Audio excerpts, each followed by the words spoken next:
Alright, what's going on, big dogs? So Path of Exile 2 has been out in early access for just about a week now, and after no-lifing this game for the last week, I figured it was now time for an honest review of the game. Now, I think it's important to say that I have never played Path of Exile before this game was released. I just thought the game looked way too complicated, and even though it looked cool and it looked fun, I just could not get myself to play it. So when I heard this game was dropping, I decided I'd give it the old hearty try, buy myself an access key, and give it a go. And all I can say is, boy, am I happy I did.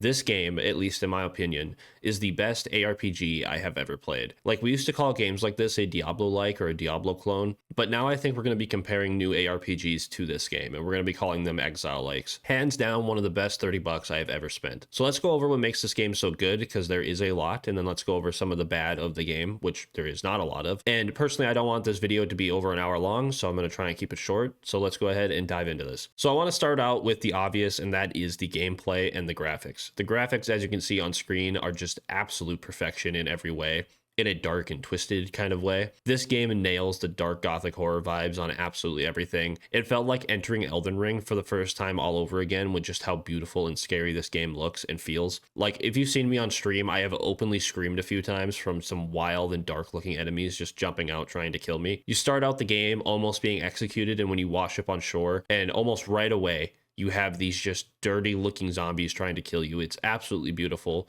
One of the best graphics I have seen in an ARPG in a long, long time. This game does not shy away from gore either. I want to make that a good point. And as somebody who absolutely adores the Gears of War games and the Doom games, the gore in this game is just another huge plus for me. Just the way enemies get torn apart and the way they die is just beautiful. They did not slouch on this at all. Now, the enemies in this game are all something uniquely creepy and uniquely scary about them. They all have that weird it factor to them, I guess. And there are over 600 unique new enemies to run into and to discover. On top of there being over 100 different bosses in the game, there is no lack of enemy types, to say the least. You can just tell they didn't slouch when it came to the overall design of the game and the characters in it.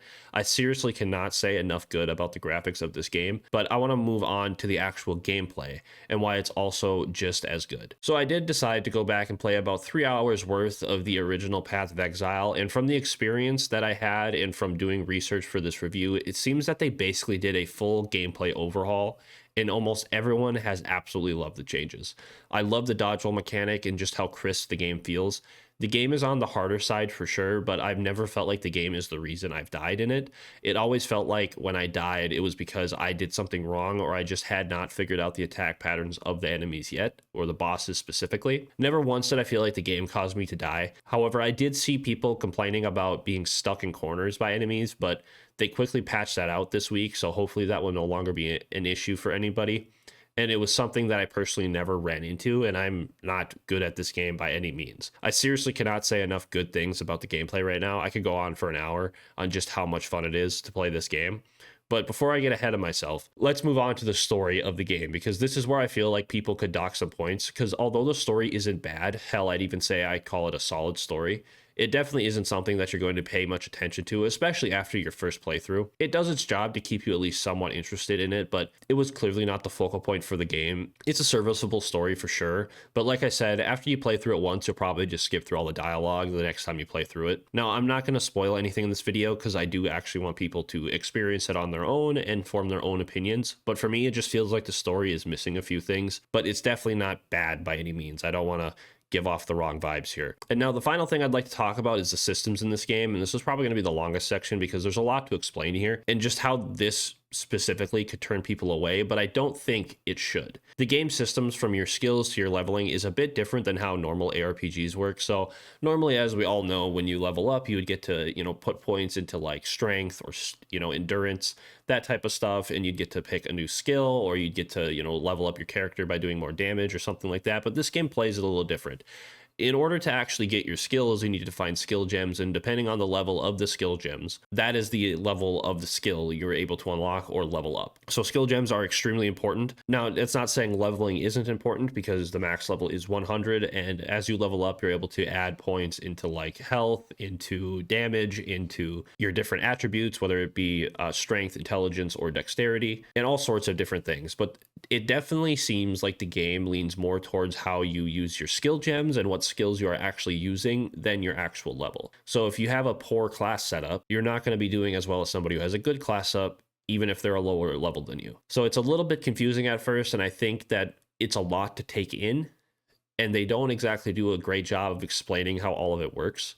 So that can definitely deter some people. I could definitely see people being turned away. But like I said, when I went back and played the first one, I can definitely see that they made this game a little bit easier to operate and a little bit easier to understand. So I think if you actually decided to just play this game and use maybe 30 minutes of your time to sit and read and understand what every skill does and like how your skill tree is going to work, I don't think that this should turn you away from the game by any means. It's not that difficult to understand, but it's just different and unique, and I think that that can turn some people away. But I really don't think it should. I really think you guys should give this game a try and actually try to learn the systems in it before you decide that it's too much for you or too hard for you. Now, the final thing and the last couple things I want to mention are just some of the issues with the game that have been going on. There's not a lot, but there are a few. And at first, on launch day, there was some issues with the servers. A lot of people are having issues even logging in or getting in, which is to be expected with the mass amount of people that are trying to log in all at the same time. And then in certain areas, I've noticed that I lose quite a bit of frame rate. Specifically, like if I teleport back to my town or to my area where, you know, you can sell all your loot and stuff, I've definitely noticed some frame rate drop there depending on how many people are in the area. And I by no means have a weak PC. All my specs are actually down in the description below. So I have noticed that. Now, I don't know if that's something that is just because I have the game on max settings and my computer just isn't strong enough, or if it's something to do with the game itself. I have seen people complaining about it. And like I said, you can look at my specs down below. My computer is not slouching by any means. So that is something to be wary of. If you don't have a powerful PC, you might have to, you know, lower the graphic settings on the game for sure. But I personally haven't ran into any issues when I'm out just farming mobs or doing missions or quests, I should say. It's only in like the areas where everybody can mingle and chat and trade and things like that. Now, the other issue that people have talked about is the difficulty of the game. Now, I mentioned this a little bit earlier, but the difficulty of the game, it's definitely up there. It's not Dark Souls-esque. It's not going to like punish you all the time. You can usually run through the maps themselves pretty quickly. It's usually the bosses or the mini bosses in the map that are going to give you some trouble. And rightfully so. They're bosses. They should give you a little bit of a harder time. They have different patterns. They have different attacks. A lot of times they do some crazy wild things that you're just not expecting, and that can get you killed really quickly. But overall, at least as somebody, I've been playing a mercenary, overall it is, I've died maybe 13 times. I don't think it's as difficult as people are saying. Now, one issue that I've noticed is the game is not very melee friendly. So I have a mercenary, which is kind of my main character, the one I'm playing on the most right now. But then I also have a barbarian or a warrior, whichever you want to call it. And that is a melee focused build, obviously. And I have noticed that I have died a shit ton more on my melee focus build than I have on my range build. It's a lot easier to kite enemies in this game with the dodge roll mechanic. And I think that just gives ranged builds a lot more of an advantage compared to its melee counterparts. So that is something that I can see them tweaking while it's still in early access, making the melee builds a little more powerful and, you know, nerfing some of the stronger builds on the ranged builds. But I still do see quite a few people running melee builds. So I'm assuming it can't be that difficult. It might just be a learning curve that you have to get around first before you stop dying, basically. But overall, guys, this game has been absolutely phenomenal. I cannot say enough about it. I have no lifed it, like I said at the beginning, basically all week. I cannot get over how fantastic it looks, how much fun it is. Me and my friends have been playing it and, you know, trading our gear, leveling ourselves up. I think I'm level 35 or 40 at this point, somewhere in there. And my friends are in like their mid 20s on their levels right now. And the game just keeps getting better the longer we play. So I cannot say enough good about this. Like I said, there's been a few issues that people have been complaining about, but this is early access. And unlike Fortnite or other games, this game is going to come out of early access, which then it will be free for everyone to download. But I'm telling you, if you are itching and you're wondering if you should spend the $30 to get the early access at the bare minimum, you absolutely should. It feels great. It feels fluid.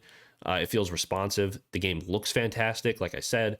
And the systems in it, although being a little bit different, do not take that long to actually figure out and get used to. And once you do, your builds become unstoppable and you feel like just a god running through enemies. It all just takes a little bit of time and a little bit of practice and a little bit of patience is probably the best way to put it. But Anyways, guys, that's really all I got for you today. If you did enjoy, remember, please leave a like, comment, and of course, subscribe to the channel if you haven't already. I tried to keep this review kind of short and kind of just tried to speed run through it, I guess, because I don't want it to be this 40-minute review on this game, because when I was writing my script, it could have easily been a 40-minute review. So I tried to minimize it as much as I could. Hopefully you guys still enjoyed it. Again, if you did, leave a like, comment, of course, subscribe to the channel if you haven't already. Don't forget to check me out on all my socials. Links will be in the description below, along with all my computer specs and everything I use to record and stream. Especially come check me out over on Twitch. I'm live there playing this game basically every single day right now. So if that interests you, come on, stop over, say hello, leave a follow. That would all be greatly appreciated. But anyways, guys, thank you for sticking around to the end of the video. And until the next video, guys, Godspeed. I lost my best friend to 23. She left her body in Harvard.